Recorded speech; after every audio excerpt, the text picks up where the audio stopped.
dans un verset coranique, dans la puissance de sa parole, de son éloquence, eh bien Allah Azza wa Jalla nous rappelle dans un verset, il nous dit Allahu nazzala ahsan al-hadith.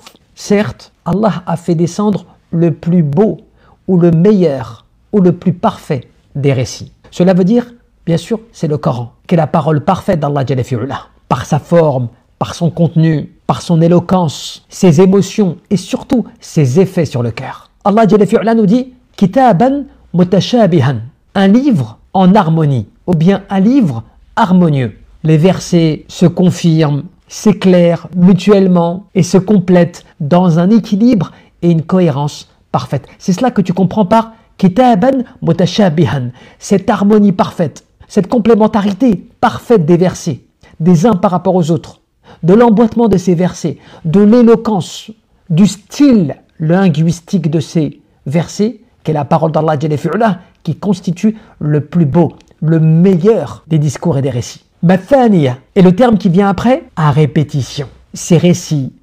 exhortations et le rappel du paradis et de l'enfer. Et là pourquoi? Cela est là pour raffermir les cœurs des croyants, pour renforcer la croyance et la foi du musulman, de celui qui, dans la servitude à l'égard de son Seigneur, eh bien, est nourri par le rappel, par l'exhortation, par l'éloquence même du style auquel Allah Jalla fi'ula, il appelle ses créatures à se soumettre à lui. C'est cela la grandeur du Coran. C'est cela le caractère miraculeux aussi du Coran, c'est dans le style linguistique, dans la façon d'exposer les choses, l'invitation au bien, la mise en garde quant au fait du mal, du bonheur éternel dans la demeure de la paix, qui est le paradis, mais la mise en garde quant au fait de la gêne, de l'enfer et de tout ce qui peut être la pire des situations. Allah subhanahu wa ta'ala nous dit juste après cela encore taqsha'iru minhu alladhina yakhshawna rabbahum. La peau de ceux qui redoutent leur Seigneur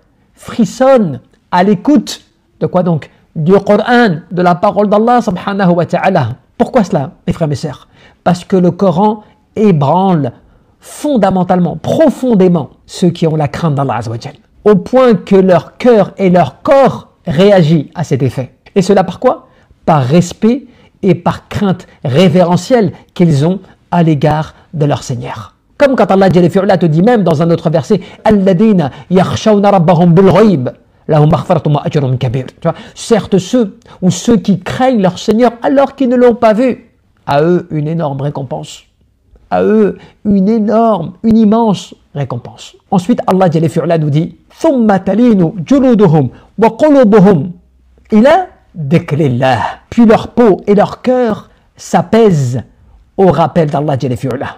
Après le frisson vient la sérénité, l'apaisement, à une soumission liée au rappel d'Allah Jalla fi'ula, à une soumission douce, Allah subhanahu wa ta'ala. Dalika hudallah. Voilà la guidance d'Allah Azza wa Jalla. C'est un honneur et une faveur que d'être touché par le Coran. Seuls ceux qu'Allah Jalla fi'ula guide, eh bien, peuvent profiter, peuvent bénéficier de cette grâce immense et de cette faveur divine. Et Allah Jalla fi'ula termine le verset en disant quoi? Mais celui qu'Allah Jalla fi'ula égare, tu ne trouveras personne pour le guider. Cela montre quoi? Cela montre que l'un des plus grands ou le plus grand bienfait qui puisse te toucher, c'est le fait d'obtenir le don de la guidance. C'est qu'Allah Jalla fi'ula t'accorde le don de la guidance, d'être guidé par Allah subhanahu wa ta'ala. Cela n'a pas de prix. Cela n'a pas de prix que le fait qu'Allah Jalla fi'ula a guidé ton cœur et t'a amené au droit chemin. Car certes, sans cette guidance, eh bien forcément, tu es perdu.